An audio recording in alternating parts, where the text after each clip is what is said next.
हरे कृष्णा दोस्तों, सबसे पहले आप सभी भक्तों को अनंत चतुर्दशी की ढेर सारी शुभकामनाएं। अनंत भगवान की पूजा हम अनंत चतुर्दशी के दिन करते हैं। इसे अनंत चौदस भी कहा जाता है।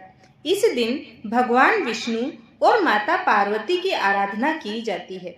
वहीं इस दिन अनंत सूत्र बांधने की परंपरा है। वहीं यहाँ हम अनंत चतुर्दशी के दिन पूजा करते समय कथा पढ़ना जरूरी माना जाता है।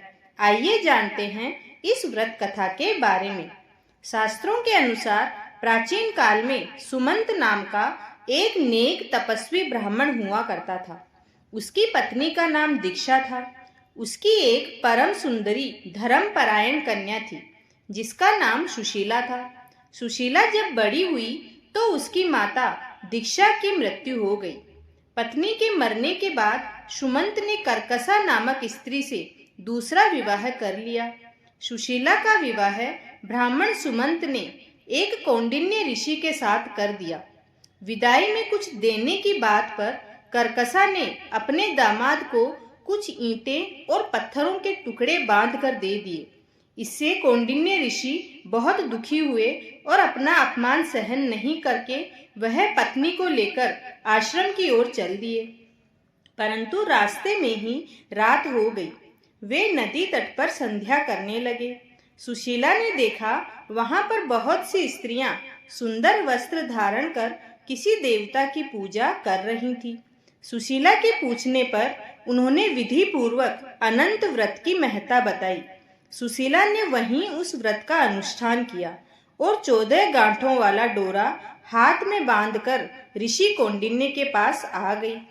कौंडिन्य ने सुशीला से डोरे के बारे में पूछा तो उसने सारी बात बता दी। उन्होंने डोरे को तोड़कर अग्नि में डाल दिया। इससे भगवान अनंत जी का अपमान हुआ। परिणाम स्वरूप ऋषि कौंडिन्य दुखी रहने लगे। उनकी सारी संपत्ति नष्ट हो गई। इस दरिद्रता का उन्होंने अपनी पत्नी से कारण पूछा तो सुशीला ने अनंत भगवान का डोरा जलाने की बात कही। पश्चाताप करते हुए ऋषि कौंडिन्य अनंत डोरे की प्राप्ति के लिए वन में चले गए।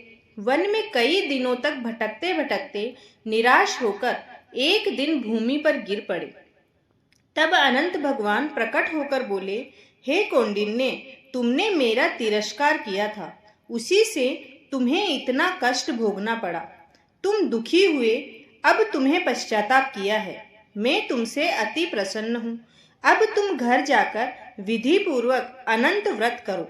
14 वर्ष पर्यंत व्रत करने से तुम्हारा दुख दूर हो जाएगा। तुम धन धान्य से संपन्न हो जाओगे। कौंडिन्य ने वैसा ही किया और उन्हें सारे क्लेशों से मुक्ति मिल गई।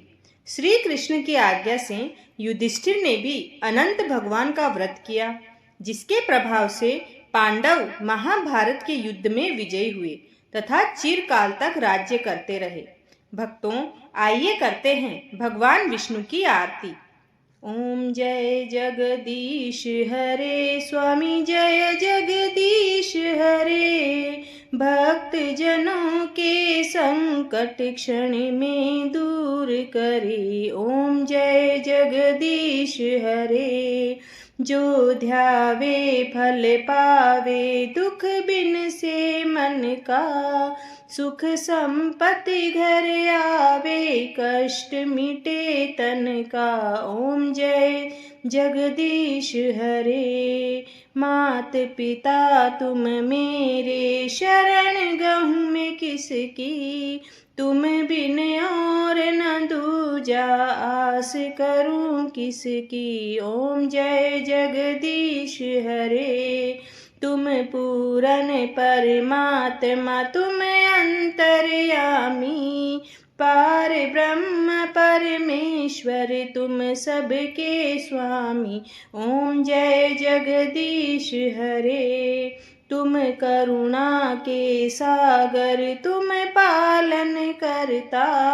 मैं मूरख खल कामी, कृपा करो भरता। ओम जय जगदीश हरे। तुम हो एक अगोचर, सबके प्राणपति। किस विध मिलूं दयामय तुमको मैं कुमति। ओम जय जगदीश हरे। दीन बंधु दुख हरता तुम ठाकुर मेरे। अपने हाथ उठाओ द्वार पड़ा तेरे। ओम जय जगदीश हरे। विषय विकार मिटाओ पाप हरो देवा। श्रद्धा भक्ति बढ़ाओ संतन की सेवा। ओम जय जगदीश हरे।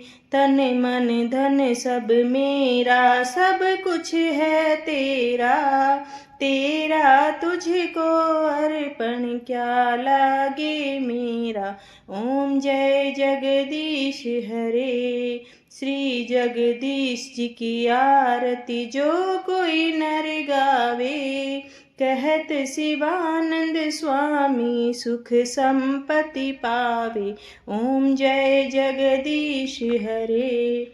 भक्तों, अगर आपने अनंत चतुर्दशी की ये कथा और आरती पूरी सुनी है तो चैनल को जरूर सब्सक्राइब करें और कमेंट में अनंत भगवान की जय लिखना ना भूलें। धन्यवाद।